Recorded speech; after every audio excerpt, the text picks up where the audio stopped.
Hello everyone. मेरे भाई, भारत और नेपाल का जो सीमा विवाद चल रहा है, लिपू लेक दर्रा, है ना। तो इसके बारे में इस वीडियो में समझेंगे कि एक्चुअल में भारत का नेपाल के साथ में यह सीमा विवाद क्या है। क्योंकि आपको पता है कि नेपाल के जो भूतपूर्व प्रधानमंत्री केपी शर्मा ओली, जिन्होंने बेसिकली चाइना में जाके यह मुद्दा उठाया था जब भारत और चाइना का direct trade through land border agreement sign हुआ है।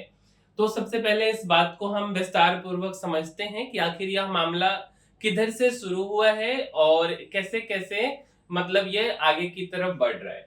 तो देखिए, सबसे पहले मेरे भाई, यह जो आप देख रहे हो देश, यह बेसिकली आपका नेपाल है।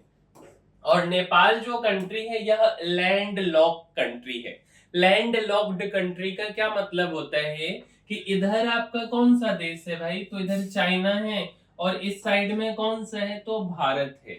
मतलब यह ना किसी भी मतलब देश के साथ में या किसी भी समुद्र के साथ में अपने सीमा को शेयर नहीं करता है नेपाल। दूसरा कि इसको हम लोग बफर कंट्री भी बोलते हैं। बफर कंट्री का क्या मतलब होता है कि जैसे दो बड़ा देश के बीच में एक छोटा सा देश। अब क्या हुआ ना एक्चुअल में कि देखो, ये जो बेसिकली आप देख रहे हो, इन्हें ना हम लोग गोरखा सोल्जर्स बोलते हैं। तो जो गोरखा सोल्जर्स हैं यह काफी अच्छे सिपाही माने जाते हैं। इनका एक कहानी भी है। जब इंदिरा गांधी थी उस समय में उन जो सेनाध्यक्ष थे वह सैम मानिक साहब थे। तो सैम मानिक साहब ने कहा कि कोई सिपाही यह कहता है कि मुझे मौत से डर नहीं लगता है, तो यह समझ जाना कि वह झूठ बोल रहा है या तो वह गोरखा है। मतलब गोरखा सोल्जर्स के बारे में बोला जाता है कि उन्हें मौत से, मृत्यु से डर नहीं लगता है। और यह बेसिकली नेपाल से आते हैं और पहाड़ी एरिया में लड़ाई के लिए काफी अच्छे माने जाते हैं। भारत में जितना भी युद्ध हुआ है उस हर एक युद्ध में गोरखा सिपाहियों का, गोरखा सोल्जर्स का काफी बड़ा योगदान रहा है। तो मेरे भाई, 1768 ईस्वी में गोरखा का जो साम्राज्य है यह बनना शुरू हुआ या बना। ये जो आप देख रहे हो यह गोरखा है और इनके राजा जी जो थे वह पृथ्वी नारायण शाह थे। तो पृथ्वी नारायण शाह नेपाल में गोरखा का बेसिकली अस्तित्व स्थापना किए थे और एक नया नेपाल का घोषणा की। अब आप देखोगे तो बेसिकली क्या है कि यह जो उत्तराखंड का हिस्सा है ये ना काफी मजबूत हो गए थे। जब हमारे यहाँ से मुगलों का पतन हुआ तो मुगलों के पतन के बाद में गोरखा सोल्जर्स काफी ज्यादा ये हो गए, मजबूत हो गए। तो मजबूत होने पे यह अपने जो इनका जो सीमा है इस सीमा को ये लोग बढ़ाना शुरू कर दिए। तो ये उत्तराखंड के साइड में बढ़ते आगे की तरफ चले गए और उत्तराखंड में काफी बड़ा एरिया पे इनका कब्जा हो गया। बताते कौन कौन से एरिया पे। साथ साथ ये हिमाचल प्रदेश है, हिमाचल प्रदेश में कांगड़ी एक जगह है, वहां तक इन्होंने अपने सीमा को विस्तार कर लिया। अगर हम इधर जाएं तो ये सब अवध का क्षेत्र था उस समय के हिसाब से। जैसे गोरखपुर वाला ये सब जो एरिया है यह सब अवध में आता था और ये जो बिहार वाला एरिया है ये सब अवध का क्षेत्र था। तो गोरखा इन सब पे कब्जा कर लिए। पश्चिमी चंपारण, गोपालगंज, बेतिया, है ना। तो इन सब पे, पूर्वी चंपारण पे फिर अपना सीमा ये लोग सिक्किम तक आगे बढ़ाए, कुछ हिस्सा भूटान का भी ये लोग कब्जा कर लिए। उसके बाद वेस्ट बंगाल में दार्जिलिंग तक पहुंच गए। मतलब दिन प्रतिदिन इनका सीमा बढ़ते जा रहा था, काफी मजबूत थे ये। तो पहले हम समझते हैं कि भारत के उत्तराखंड में ये लोग कैसे प्रवेश किए। तो देखिए, उत्तराखंड को बेसिकली दो मंडल में बांटा गया है। एक मंडल है गढ़वाल और दूसरा मंडल है कुमायूं। ये वाला जो सेक्शन आप देख रहे हो यह कुमायूं है और दूसरा गढ़वाल। तो 1791 ईस्वी में बेसिकली गोरखा लोग कुमायूं वाले रीजन को कब्जा कर लिए। अब कुमायूं में ये लोग कौन कौन सा जगह को कब्जा किए, तो अल्मोड़ा को कब्जा कर लिए, पिथौरागढ़ जहां मुख्य रूप से विवाद चल रहा है, पिथौरागढ़ के बाद में आपको चंपावत, चंपावत के बाद में बागेश्वर, बागेश्वर के बाद में नैनीताल, है ना। तो ये सारा कुछ जो है बेसिकली कब्जा करते चले गए। मीन्स की पूरा जो आपका कुमाऊं का क्षेत्र है वह नेपाल के अधीन चला गया। 1791 से 1815 ईस्वी तक। इसके बाद 1803 ईस्वी में जब कुमाऊं इनके नजदीक चला गया, इस पर यह कब्जा बना लिए, तो ये लोग गढ़वाल की तरफ आगे बढ़ना शुरू किए। अब जब ये गढ़वाल की तरफ आगे बढ़ने लगे तो गढ़वाल के कौन कौन सा हिस्सा को ये लोग कब्जा किए, तो आप देखो ये पौड़ी गढ़वाल का एरिया। इसके बाद अगर आप देखोगे चमोली इनके कब्जे में आ गया, अभी वर्तमान का हम बता रहे। इसके बाद अगर आप देखोगे तो टिहरी गढ़वाल है ना, तो टिहरी गढ़वाल का जो एक बड़ा मेजर पोर्शन इनके हाथ में चला गया। रुद्रप्रयाग उस समय इनके हाथ में चला गया, यह उस समय गढ़वाल का ही हिस्सा हुआ करता था। इसके बाद उत्तर काशी इनके पास चला गया। उत्तर काशी के बाद में कौन सा गया मेरे भाई, तो उत्तर काशी के बाद में रुद्रप्रयाग। तो ये सारा कुछ जो है बेसिकली इनके हाथ में चला गया। मतलब ये लोग काफी ज्यादा मजबूत होते चले गए हुए थे। कुछ हिस्सा को छोड़ दे, जैसे अगर हम देहरादून, हरिद्वार है ना, तो ये सब जगह को अगर हम छोड़ दे तो मोटा मोटी उत्तराखंड ये लोग कब्जा चुके हुए थे। अब आप सोचो कि ये नेपाल का सीमा है और नेपाल वाले लोग कुमाऊं रीजन और गढ़वाल रीजन ये पूरा पूरा कब्जा कर लिए अपने पास में। अब आप देखेंगे पूरा उत्तराखंड इनके पास चला गया। उसके बाद ये लोग वहां नहीं रुके, इसके बाद हिमाचल प्रदेश में इस जगह पर आता है एक जगह, उसका नाम है कांगड़ा, ठीक है। तो 1809 से पहले तक बेसिकली इनका हिमाचल तक ये लोग पहुंच गए और वहीं पे है सतलज नदी, वहां तक इन्होंने अपना सीमा को ये कर लिया। लेकिन यह सीमा बहुत ज्यादा दिन नहीं रहा। 1809 ईस्वी में जो महाराजा रंजीत सिंह है, यह सिख साम्राज्य के नेता, मतलब एक तरह से राजा बोल सकते, इन्होंने गोरखा को वहां से भगा दिया। तो हिमाचल प्रदेश का सीमा ज्यादा दिन इनके पास रहा नहीं एक्चुअल में, लेकिन उत्तराखंड वाला रहा। तो 1768 में शुरू हुआ और पश्चिमी भाग में ये लोग कुमाऊं की तरफ कब्जा कर लिए, गढ़वाल है ना, कांगड़ा हिमाचल प्रदेश में। और अगर हम दक्षिण पूर्व की तरफ साउथ ईस्ट में आते हैं तो उत्तर प्रदेश में एक जगह है रोहिलखंड है ना, तो उधर ये लोग पहुंच गए। फिर उसके बाद उत्तर प्रदेश में गोंडा, बहराइच, गोरखपुर जिसको हम पूर्वी उत्तर प्रदेश के नाम से जानते हैं, चंपारण, सिवान, गोपालगंज, ये सारा एरिया ये लोग कब्जा करते चले गए। इसके बाद इन्होंने अपना एक सीमा बना दिया। कौन सा सीमा, तो हिमाचल प्रदेश के कांगड़ी के पास में एक नदी है, कांगर के पास में बेसिकली सतलुज नदी। तो सतलज नदी इनका इस साइड का सीमा हो गया।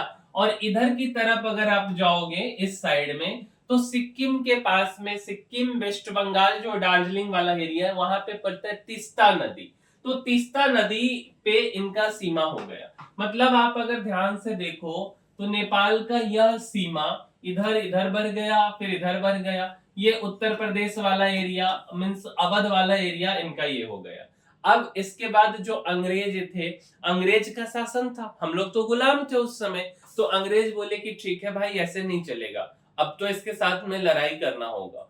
तो 1814 से लेकर के 1816 तक एक युद्ध हुआ। उस युद्ध को एंग्लो नेपाल वार बोलते हैं, मींस कि अंग्रेज और गोरखा सेनाओं में युद्ध हुआ। और इस युद्ध में अंग्रेज ने गोरखा को हरा दिया, क्योंकि वे लोग चाकू छुरी से लड़ाई करते थे और अंग्रेज लोग गोला बारूद से लड़ते थे। तो अब हराने के बाद भाई एक समझौता हुआ और उस समझौता को हम लोग सगौली समझौता के नाम से जानते हैं, ट्रीटी ऑफ सगौली। अब बात आता है कि सगौली कहाँ पे है, तो मेरे भाई सगौली बिहार में है, बताते हैं आपको। यही वो जगह आप देख रहे हो, अभी खंडहर बन गया है, यहाँ एक मंदिर भी है। तो यहीं पे बेसिकली समझौता हुआ, सगौली समझौता। 2 दिसंबर 1815 को 2 दिसंबर 1815 को जो गोरखा का साम्राज्य, उसके जो राजा हैं और जो ब्रिटिश के जो उस समय हम लोग मतलब नेतृत्व कर रहे थे, उन दोनों के बीच में समझौता हुआ। यह पूर्वी चंपारण मोतिहारी के पास में पड़ता है सगौली, ठीक है, सुगौली इसको बोलते हैं बेसिकली। तो वहीं पे यह समझौता हुआ। अब इस समझौता में क्या हुआ, तो बोला गया कि भाई देखो तुम अपना जो एरिया बढ़ाए हो उस एरिया को कम कर लो। तो उस एरिया को कम करने के लिए क्या बोला गया कि देखो तुम्हारा जो एरिया है अब यह एरिया क्या हो जाएगा, कि महाकाली नदी तक आ जाएगा इस साइड में। मतलब कि हम बोला कि पश्चिम साइड में, नेपाल के पश्चिम में महाकाली नदी नेपाल में बोला जाता है, और यही उत्तराखंड में इसको बोला जाता है शारदा नदी। बहुत से लोग इसको काली नदी बोलते हैं। तो बोला गया कि पश्चिम में तुम्हारा सीमा शारदा नदी या काली नदी, इसको बोल लो, वहां तक रहेगा। ठीक है, अब आते हैं इस साइड में। तो इधर की तरफ जो तुम्हारा सीमा है बाबू, यह मेची नदी तक रहेगा। अब मेची नदी कहाँ है? तो मेची नदी जो है बेसिकली आप बोल सकते हो कि सिक्किम के पास में पड़ता है। दार्जिलिंग वाला जो एरिया है वेस्ट बंगाल का, वहां पे पड़ता है। तो इसकी सीमा को जो है कि कम किया गया। साथ साथ अंग्रेजों का जो प्रभाव है वह नेपाल में बढ़ गया। तो यही समझौता हुआ था इस संधि में। तो 1816 से बेसिकली यह संधि लागू हो गया। मतलब कि हम बोल सकते हैं कि 1815 में समझौता हुआ, बट 1816 से कितने तारीख से? तो 4 मार्च 1816 से यह संधि मतलब प्रभावी रूप से लागू हो गया। अब देखिए, ये जो बेसिकली नदी है ना, आपको हम समझाते हैं एक्चुअल मामला क्या है। तो यह नदी बेसिकली काला पानी है ना, काला पानी जगह है उत्तराखंड में। तो पिथौरागढ़ जिला है उत्तराखंड में, वहां से ये निकली है। कौन सी नदी? काली नदी। अच्छा, और आगे चलकर यह जो नदी है उत्तराखंड में एक जगह है बनबसा, वहां से तराई मैदान में आती है। ये मैदानी क्षेत्र है इस नदी का। तो बनबसा के पास में यह तराई क्षेत्र में आती है, और फिर नीचे आकर के यह घाघरा नदी, जिसे हम सरयू के नाम से जानते हैं, उसकी सहायक नदी बन जाती है। काली या महाकाली, महाकाली बोले या शारदा नदी बोलिए। अच्छा, और अगर हम मेची रिवर की बात करें तो यह पूर्वी नेपाल से निकलती है, और दार्जिलिंग की जो पहाड़ी है, वेस्ट बंगाल में पड़ता है दार्जिलिंग, और महाभारत श्रृंखला की पहाड़ी से यह नदी निकलती है। और दक्षिण की ओर बहते हुए जो मेची नदी है वह महानंदा नदी में, जो कि कहां पे पड़ रहा है? तो बिहार का एक जिला है किशनगंज। ठीक है, कौन सा जिला है मेरे भाई? तो किशनगंज।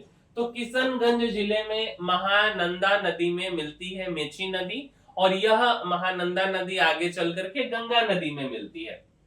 ठीक है, तो इसका सीमा अब हो गया छोटा, काफी छोटा सा सीमा हो गया। अब देखिए, ये वाला सीमा ये निर्धारित हो गया, और इधर का सीमा जो है शारदा नदी, और इधर हो गया मेची नदी निर्धारित हो गया पूरब की तरफ। अब बात आते हैं कि ये वाला सीमा, तो ये वाला जो सीमा है भारत का, इसमें काफी सारे डिस्ट्रिक्ट पड़ते हैं, एक दो डिस्ट्रिक्ट है नहीं। जैसे पूर्वी चंपारण भी पड़ जाएगा, पश्चिमी चंपारण भी पड़ेगा, सीतामढ़ी भी पड़ेगा, मधुबनी भी पड़ेगा, दरभंगा भी पड़ेगा, किशनगंज भी पड़ेगा। वही किधर से ब्लॉक करोगे, है ना?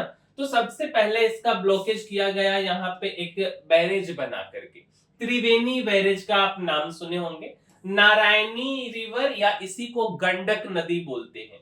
तो ये वाला जो एरिया है, ये वाला जो एरिया है, इस एरिया को ब्लॉक किया गया त्रिवेणी बैरेज बना करके, जो कि नारायणी रिवर या गंडक नदी पर बना हुआ है। मुख्य रूप से अगर इसको बोला जाए तो नेपाल का एक डिस्ट्रिक्ट है जो कि बॉर्डर एरिया है, नवलपरासी डिस्ट्रिक्ट, तो वहीं पे बना है। 1950 में इसको बनाया गया, और उस बैरेज से जो है गंडक को दो दिशा में बांटा गया। एक तो पूर्वी गंडक जो कि बिहार में आती है, और बिहार में आकर के जो गंडक नदी है हाजीपुर में जो है आपको एक क्षेत्र है जिसको हरिहर क्षेत्र बोला जाता है, हाजीपुर सोनपुर, जो कि वैशाली जिला में पड़ता है। तो हाजीपुर सोनपुर में हरिहर क्षेत्र में ये गंडक नदी गंगा में मिल जाती है, और जो पश्चिमी गंडक है यह उत्तर प्रदेश को चली जाती है। अब त्रिवेणी बैरेज पे एक त्रिवेणी धाम भी है जो कि तीर्थ स्थल है, मंदिर है। तो थोड़ा सा ब्लॉक तो इससे किया गया, बट इतना छोटा सा नेपाल का नीचे वाला सीमा था नहीं, क्योंकि आप देखोगे तो इधर पश्चिमी चंपारण, यहाँ पूर्वी चंपारण, यहाँ सीतामढ़ी, इधर मधुबनी, फिर सुपौल, अररिया, किशनगंज, है ना? तो सब जगह अगर हम देखेंगे तो इधर तो वेस्ट चंपारण में गंडकी या नारायणी रिवर हो गया।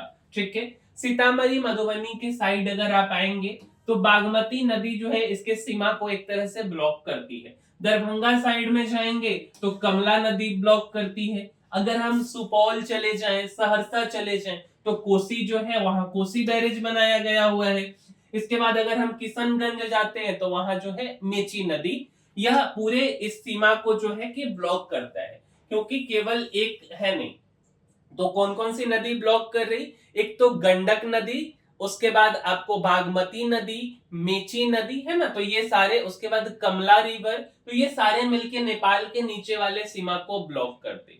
अब एक्चुअल में क्या हुआ, बात था 2020 का, कोरोना का समय चल रहा था, और कोरोना के टाइम पे क्या हुआ ना कि देखो, हम लोग को जो है बेसिकली जो भक्त हैं शिव मंदिर जाना चाहते हैं, कैलाश पर्वत पे जाना चाहते हैं, तो कैलाश पर्वत है यहाँ पे। अब कैलाश पर्वत पे जाने का कई सारे रास्ते हैं।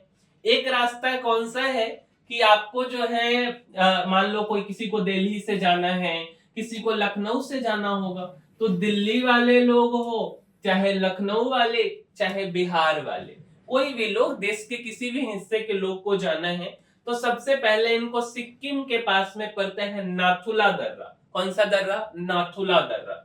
तो यहाँ इनको जाना होता है। यहां से ये लोग फिर इस रास्ते से जो है कि तिब्बत होते हुए और फिर जाकर के मानसरोवर तक पहुंचते हैं। पहला रास्ता ये जो कि काफी लंबा है। या तो आप काठमांडू चले जाओ प्लेन से, फिर काठमांडू से तिब्बत होते हुए आप मानसरोवर चले जाओ, दूसरा रास्ता। और तीसरा रास्ता कौन सा था? हमारे यहाँ पे रोड नहीं बना हुआ था। देखो ये वाला जो रास्ता है, लिपू लेक तक हम लोग जो है ना बेसिकली यहां तक रोड बना हुआ था नहीं, ठीक है। तो हम लोगों ने क्या किया, इसको ऐसे समझिए, देखिए, तो यहां तक जो है ना, यहां तक आपका रोड नहीं बना हुआ है, तो रोड नहीं बना हुआ है, तो जो बॉर्डर एरिया है वहां पे रोड कौन बनाती है? तो बीआरओ। बीआरओ मतलब बॉर्डर रोड ऑर्गेनाइजेशन। तो अगर आपको इधर से जाओ तो काफी लंबा रास्ता है, समय ज्यादा लगता है, लेकिन अगर यहाँ वाले सीमा से अगर हम जाते हैं लिपू लेक दर्रे से, ठीक है, तो माउंट कैलाश यहाँ है, सीधा हम आसानी से ऊपर चढ़ सकते हैं। तो भारत सरकार सोची कि भाई यह एरिया हमारे कंट्रोल में तो था ही, क्योंकि भारत का ही हिस्सा है, नेपाल का हिस्सा है भी नहीं, तो भारत के कंट्रोल में थी। तो भारत बोला कि ठीक है, मेरा जहां तक रोड है उससे आगे हम बनाते हैं। तो क्या हुआ कि मई 2020 में काला पानी तक हम लोगों का रोड था, काला पानी तक रोड था, काला पानी से लिपू लेक दर्रे तक, ठीक है, काला पानी से लिपू लेक दर्रे तक 80 किलोमीटर का रोड बनाया गया बीआरओ के द्वारा, बॉर्डर रोड ऑर्गेनाइजेशन के द्वारा।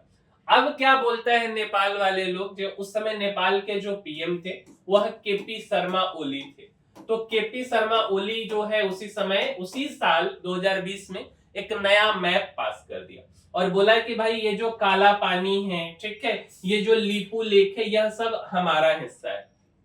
अब एक्चुअल में ये जो लिपू लेक है, ये 3 देशों, मतलब एक तरह से बोल सकते हैं 3 देशों का सीमा, इधर से चाइना तिब्बत का, इधर से नेपाल, और इधर से अगर हम जाएंगे तो भारत, है ना। तो यहाँ एक ट्राई जंक्शन बना हुआ है, तो ये इसके द्वारा क्लेम कर दिया गया। अब एक्चुअल में मामला क्या है कि क्लेम क्यों किया गया? तो जो सुगौली का संधि हुआ था ना, मेन जो है दिक्कत यहाँ पे आ रहे, 1815 में संधि हुआ, लेकिन 1816 में सुगौली का संधि लागू हुआ मार्च के महीने 4 मार्च से। तो वहां पे दिक्कत क्या आया ना कि इस साइड में जो नदी, जो सीमा बनाया गया बेसिकली, शारदा नदी या महाकाली नदी आप बोल लो, ठीक है, या काली नदी बोल लो, तो यह जो महाकाली नदी है या शारदा या काली नदी, सब अपने अपने हिसाब से बोलते हैं, तो ये एक्चुअल में ना 3 तरह के इससे निकलती है, मतलब इसका कोई एक धारा है नहीं। जैसे आप समझो, मान लो कि ये वाला व्हाइट वाला हिस्सा नेपाल के है और ये जो रेड वाला हिस्सा है यह उत्तराखंड का है, ठीक है। अब उत्तराखंड के पिथौरागढ़ जिले से यह नदी निकलती है, बट यह नदी का उद्गम स्थल 3 है, ठीक है। यह नदी का उद्गम स्थल जो है यह एक है नहीं। सबसे पहले इस बात को समझिए, यह नदी का उद्गम स्थल 3 जगह से है। सबसे पहला वाला जो जगह है उसको हम कुटियांगती बोलते हैं। कुटियांगती जो है बेसिकली लिम्पियाधुरा, ठीक है, लिम्पियाधुरा ग्लेशियर से होकर के निकलती है। दूसरा वाला जो है काला पानी का स्रोत है, और तीसरा वाला लिपू लेक है। और ये तीनों आगे चल करके कौन सा नदी बनता है? महाकाली नदी।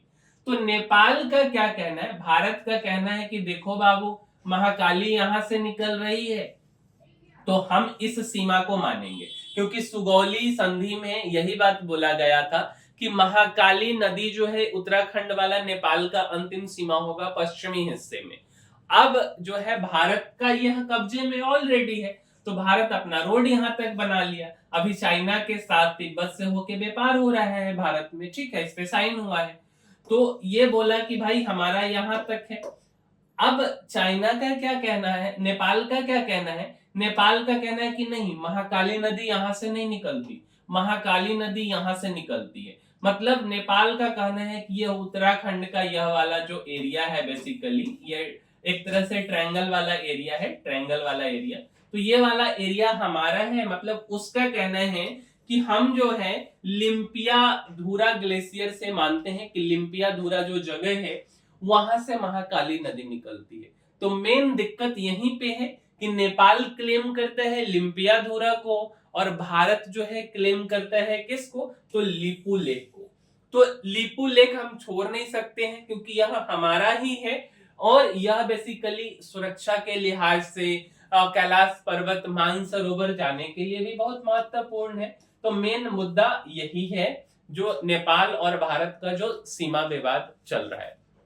उम्मीद करते हैं कि आपको इस वीडियो में नेपाल और भारत का जो सीमा विवाद है इसके बारे में समझ आया होगा। और अगर आपको वीडियो अच्छा लगा है, कुछ जरूरी बातें हम आप तक पहुंचा पाए हैं, तो इस वीडियो को लाइक जरूर कीजिएगा, साथ साथ शेयर भी कीजिए और चैनल को सब्सक्राइब भी कीजिए। मिलेंगे हम किसी अगले वीडियो में। इस वीडियो में इतना ही, तब तक के लिए धन्यवाद।